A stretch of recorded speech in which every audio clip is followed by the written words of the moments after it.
Good evening. I am Lori Baggett, B-A-G-G-O-T. I have copies of all my Facebook comments for you tonight.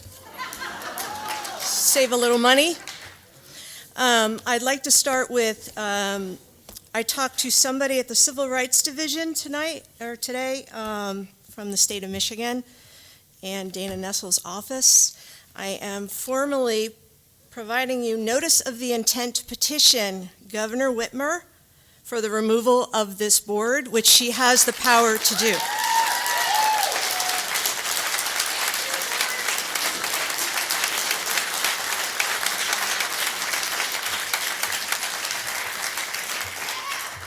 You have 7 days to respond to it, so Monday the 28th it will arrive at her office.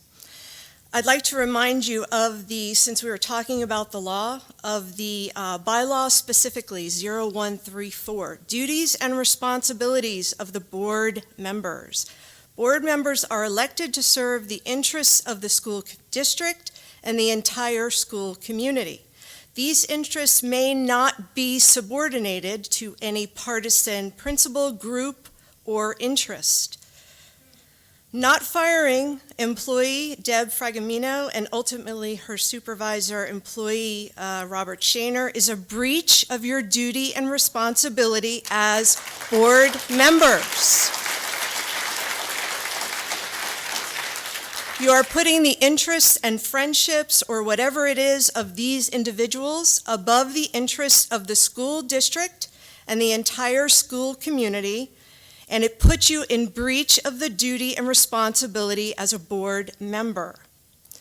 When it was discovered that lists were kept of parents and their kids' names and schools and their comments and their grievances against this board, you looked at these lists, and some used the information against parents in this school district. You were in breach of your duty and responsibility to this school district and the entire school community.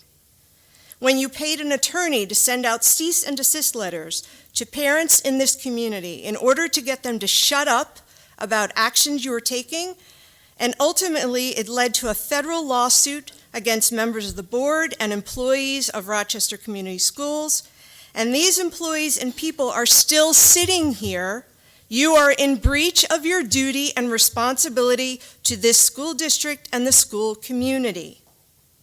When you were sued individually and collectively in federal court for violating the First Amendment free speech rights, you are in breach of your duty and responsibility to this school district and the entire school community.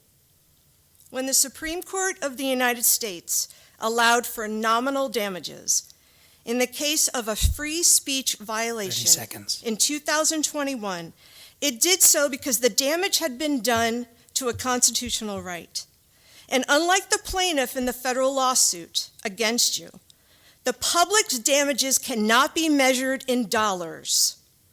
That does not mean the damage has not been done in this community. We have been suppressed our free speech rights. Dr. Shaner has bullied us, and you've created an atmosphere and a chilling effect to our First Amendment rights. I'll give you one example real quick. I didn't want to wear this sweatshirt because I didn't want you to know that my kid plays lacrosse.